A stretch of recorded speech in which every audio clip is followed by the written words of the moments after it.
learning Quran together. بسم اللہ الحمدللہ والصلاۃ والسلام علی رسول اللہ۔ آج سے سورہ شعراء شروع کرتے ہیں۔ یہ مکی صورت ہے اور اس میں 5 رکوع اور 53 آیات ہیں۔ بسم اللہ الرحمن الرحیم۔ حامیم عین سین قاف حروف مقطعات میں سے ہے جس کے معنی کو اللہ تعالیٰ کے سوا کوئی نہیں جانتا۔ کذالک یوحی الیک، اسی طرح وحی کرتا ہے آپ کی طرف، وإلی الذین من قبلک، اور ان کی طرف جو آپ سے پہلے تھے، اللہ العزیز الحکیم، اللہ تعالیٰ سب پر غالب کمال حکمت والا ہے۔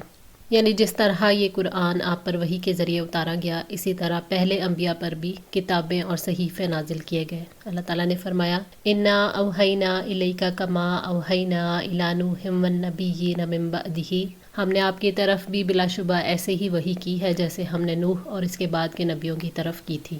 سورہ النساء 163۔ اللہ تعالیٰ جس نے رسول بھیجے وہ کمال درجے کا غلبہ رکھنے والا اور کامل حکمت رکھنے والا ہے، اس کا کوئی قول اور اس کا کوئی کام حکمت سے خالی نہیں۔ اللہ تعالیٰ نے ہر دور میں انسانوں کی رہنمائی کے لیے نازل کی جانے والی وحی سے اپنی حکمت اور اپنے غلبے کا احساس دلایا ہے۔ لہو ما فی السماوات و ما فی الارض، اسی کا ہے جو آسمانوں میں ہے اور جو زمین میں ہے، وہو العلی العظیم، وہ بے حد بلند بڑی عظمت والا ہے۔ اللہ تعالیٰ آسمان اور زمین اور اس کے درمیان کی ہر چیز کا خالق ہے اور مالک بھی۔ کائنات کی ہر چیز اس کے آگے جھکی ہوئی ہے، ہر چیز اس کی تدبیر کے تحت ہے، ہر چیز اسی کے اختیار میں ہے اور اسی کا حکم چلتا ہے۔ اللہ تعالیٰ العلی ہے اور بالا تر ہے، ہر چیز اس کی ملکیت میں ہے۔ انسان سمجھتے ہیں کہ چیزیں ان کی ملکیت میں ہیں اور وہ جیسے چاہتے ہیں اس سے فائدہ اٹھاتے ہیں، لیکن یہ حقیقی ملکیت نہیں ہے۔ اصل ملکیت اللہ تعالیٰ کی ہی ہے، وہی العلا ہے، عظمتوں والا ہے۔ تکاد السماوات، قریب ہے کہ آسمان، یتفطرنا، وہ پھٹ پڑے، من فوقہن، اپنے اوپر سے، والملائکۃ یسبحون بحمد ربہم، اور فرشتے اپنے رب کی حمد کے ساتھ تسبیح کرتے ہیں، ویستغفرون لمن فی الارض، اور جو زمین میں ہیں ان کے لیے بخشش کی دعا کرتے ہیں، الا ان اللہ هو الغفور الرحیم، سن لو یقیناً اللہ تعالیٰ بے حد بخشنے والا نہایت رحم والا ہے۔ اللہ تعالیٰ کی عظمت اور جلال سے قریب ہے کہ آسمان اپنی مضبوطی کے باوجود پھٹ جائیں اور فرشتے اللہ تعالیٰ کے روب سے، اس کے جاہ و جلال سے ڈرتے ہیں، وہ اللہ تعالیٰ کی حمد کے ساتھ اس کی بڑائی بیان کرتے ہیں۔ اللہ تعالیٰ نے فرمایا یسبحون اللیل والنہار لا یفترون، وہ دن اور رات تسبیح کرتے ہیں اور وقفہ نہیں کرتے۔ سورہ الانبیاء آیت 20۔ ملائکہ اپنی مکمل فرما برداری کے باوجود بھی ڈرتے ہیں کہ کہیں ان سے کوئی غلطی نہ ہو جائے، اس لیے وہ اللہ تعالیٰ سے استغفار کرتے ہیں۔ زمین والے تو خطا کار ہیں، کمزور ہیں اور اللہ کی رحمت سے بھی دور۔ ملائکہ اللہ تعالیٰ سے ڈر کر اس کے غضب سے بچنے کے لیے زمین والوں کے حق میں استغفار کرتے ہیں، یعنی انسانوں کے لیے اللہ تعالیٰ سے معافی مانگتے رہتے ہیں۔ اللہ تعالیٰ اپنے دوستوں اور فرما برداروں کے لیے غفور و رحیم ہے، وہ کفار اور نافرمانوں کو فوراً نہیں پکڑتا بلکہ مہلت دیتا ہے، یہ بھی اس کی رحمت اور مغفرت ہے۔ والذین اتخذوا من دونہ اولیاء، اور جن لوگوں نے اللہ تعالیٰ کے سوا دوسروں کو کارساز بنا لیا، اللہ حفیظ علیہم، اللہ تعالیٰ ان پر نگران ہے، وما انت علیہم بوکیل، اور آپ ان پر کوئی ذمہ دار نہیں۔ سرپرستوں سے مراد وہ بت اور دیوتا ہیں جن کی مشرکین پوجا کرتے ہیں، جنہوں نے اللہ کے سوا ولی بنا رکھے ہیں اور وہ ان کی اللہ کی طرح عبادت کرتے ہیں۔ خود ساختہ معبود کبھی کسی کا کام بنانے پر قدرت نہیں رکھتے، اس لیے کہ وہ خود محتاج ہیں۔ تو اللہ تعالیٰ ان کے افعال پر، ان کے کاموں پر پوری طرح نگران ہے، وہ انہیں ان کے اعمال کی پوری جزا دے گا۔ حفیظ کے معنی ہے حفاظت کرنے والا اور اعمال کا حساب رکھنے والا۔ یہاں کیونکہ ان کے ساتھ علیہم استعمال ہوا ہے اس لیے اس کے دوسرے معنی مراد لیے جا سکتے ہیں۔ مطلب یہ کہ اللہ تعالیٰ کے پاس ان کے تمام اعمال حساب کے لیے محفوظ ہیں اور وہ عنقریب انہیں بدلہ دے گا۔ وما انت علیہم بوکیل، اور آپ ان پر کوئی ذمہ دار نہیں، یعنی آپ صلی اللہ علیہ وسلم کا کام تو انہیں خبردار کرنا ہے، آپ ان کے کاموں کی ذمہ دار نہیں ہیں۔ اللہ تعالیٰ نے واضح فرمایا ہے کہ میں مشرکوں کے اعمال کو خوب جانتا ہوں، ان کی نگرانی کر رہا ہوں، انہیں پورا بدلہ دوں گا، اور آپ صلی اللہ علیہ وسلم کے ذمے پہنچا دینا ہے اور ہمارے ذمے حساب لینا ہے۔ وَكَذَلِكَ أَوْحَيْنَا إِلَيْكَ قُرْآنًا عَرَبِيًّا، اور ہم نے اسی طرح آپ کی طرف عربی قرآن وحی کیا، لتنذرا تاکہ آپ ڈرائیں، ام القریٰ بستیوں کے مرکز کو، ومن حولہا اور ان کو جو ان کے ارد گرد ہیں، وتنذرا یوم الجمع اور جمع ہونے کے دن سے ڈرائیں، لا ریب فیہ جس میں کوئی شک نہیں، فریقم فی الجنتی ایک گروہ جنت میں، و فریقم فی السعیر اور ایک گروہ بھڑکتی ہوئی آگ میں ہوگا۔ یعنی قرآن کو عربی زبان میں نازل کیا گیا کیونکہ جس قوم کی طرف بھیجا گیا تھا وہ عرب قوم تھی، اس لیے قرآن کو ان کی زبان میں نازل کیا گیا تاکہ وہ اس میں ذکر کیے گئے اللہ تعالیٰ کے دلائل کو سمجھیں۔ اسی مقصد کے لیے اللہ تعالیٰ نے قوم کی زبان میں رسول بھیجا تاکہ وہ ان پر حق کو واضح کر دے۔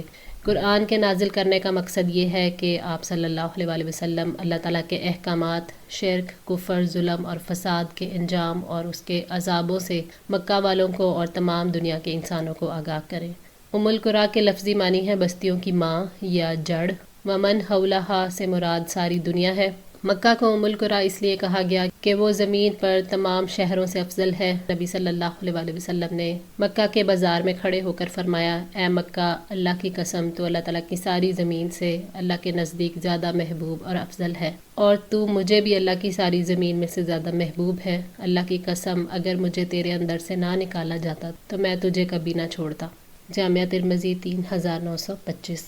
قرآن کو نبی صلی اللہ علیہ وآلہ وسلم پر نازل کرنے کا یہ مقصد بھی ہے کہ آپ قیامت کے دن سے لوگوں کو خبردار کریں۔ اس دن اگلے پچھلے تمام انسان جمع ہوں گے، ظالم بھی اور مظلوم بھی، مومن بھی کافر بھی، اور اپنے اعمال کے مطابق جزا یا سزا پائیں گے۔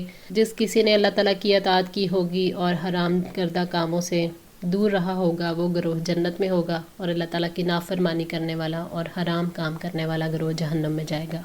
وَلَوْ شَاءَ اللَّهُ اور اگر اللہ تعالیٰ چاہتا، لَجَعَلَهُمْ أُمَّةً وَاحِدَةً تو ضرور سب کو ایک ہی امت بنا دیتا، وَلَكِنْ يُدْخِلَ اور لیکن وہ داخل کرتا ہے، مَن يَشَاءُ فِي رَحْمَتِهِ جس کو چاہتا ہے اپنی رحمت میں، وَالظَّالِمُونَ اور جو ظالم ہے، مَا لَهُم مِّن وَلِيٍّ وَلَا نَصِيرٍ نہیں ہے ان کے لیے کوئی دوست اور نہ کوئی مددگار۔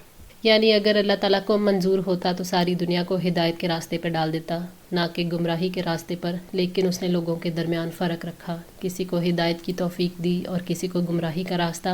اللہ تعالیٰ قادر مطلق ہے، جو چاہتا ہے کرتا ہے۔ اس نے ارادہ کیا کہ اپنی مخلوق میں سے کچھ بندوں کو وہ اپنی رحمت کے سائے تلے لے لے تو اس نے لے لیا۔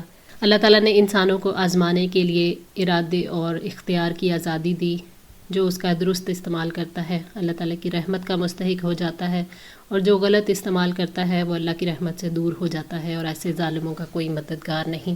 ظالموں سے یہاں مراد مشرک لوگ ہیں، اور وہ لوگ بھی ظالم ہیں جن سے کوئی نیکی نہیں ہوتی، وہ اللہ کی رحمت سے محروم رہیں گے۔ ان کے لیے نہ کوئی ولی ہوگا جو ان کی مدد کر سکے اور ان کو اپنا مقصد حاصل ہو سکے، اور نہ کوئی مددگار ہوگا جو ان سے کسی تکلیف کو دور کر سکے۔ ام اتخذوا من دونہ اولیاء کیا انہوں نے اللہ کے سوا دوسرے کارساز بنا رکھے ہیں؟ فاللہ هو الولی بس اللہ ہی کارساز ہے، وہو یحیی الموتیٰ اور وہی مردوں کو زندہ کرے گا، وہو علی کل شیء قدیر اور وہی ہر چیز پر پوری قدرت رکھنے والا ہے۔ یعنی کیا ظالموں نے اللہ تعالیٰ کو چھوڑ کر ولی بنا رکھے ہیں تاکہ وہ ان کی شفاعت کریں؟ یہ ان کی جہالت ہے، کیونکہ اللہ تعالیٰ کے اذن کے بغیر اور اس کی رضا کے بغیر کوئی بھی شفاعت نہیں کر سکتا، نہ ان کا کوئی ولی ہوگا، کیونکہ اللہ تعالیٰ ہی حقیقی ولی ہے، پھر اسے ولی کیوں نہیں بناتے؟ زندگی اور موت تو اسی کے ہاتھ میں ہے، ہر چیز اس کے قابو میں ہے، وہ اپنے تمام بندوں کا اپنی تدبیر اور اپنی قدرت کے ذریعے سرپرست ہے۔ جو لوگ اللہ تعالیٰ کے سوا دوسروں کو ولی بناتے ہیں وہ سب سے بڑی غلطی کرتے ہیں، اور جو اللہ کے بندے ہیں وہ ہر طریقے سے اور ہر وسیلے سے اللہ تعالیٰ کے قرب کا ذریعہ ڈھونڈتے رہتے ہیں اور اللہ تعالیٰ کو ہی اپنا سرپرست بناتے ہیں۔ وَمَا اخْتَلَفْتُمْ فِيهِ اور جو بھی اختلاف کیا تم نے اس میں، مِن شَيْءٍ کسی چیز سے، فَحُكْمُهُ إِلَى اللَّهِ تو اس کا فیصلہ اللہ تعالیٰ ہی کے سپرد ہے۔ ذَلِكُمُ اللَّهُ رَبِّي وہی اللہ تعالیٰ میرا رب ہے، عَلَيْهِ تَوَكَّلْتُ اسی پر میں نے بھروسہ کیا، وَإِلَيْهِ أُنِيبُ اور اسی کی طرف میں رجوع کرتا ہوں۔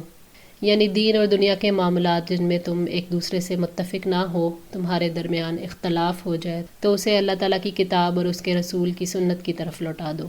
کتاب اور سنت کو اپنے جھگڑوں میں پنچ بناؤ، ان دونوں کا فیصلہ حق ہے، اور جو کچھ ان دونوں کے خلاف ہے وہ باطل ہے۔ ایک اور مقام پر اللہ تعالیٰ نے فرمایا فَإِن تَنَازَعْتُمْ فِي شَيْءٍ فَرُدُّوهُ إِلَى اللَّهِ وَالرَّسُولِ پھر اگر کسی چیز پر تم آپس میں جھگڑ پڑو تو اس کو اللہ اور اس کے رسول کی طرف لوٹا دو۔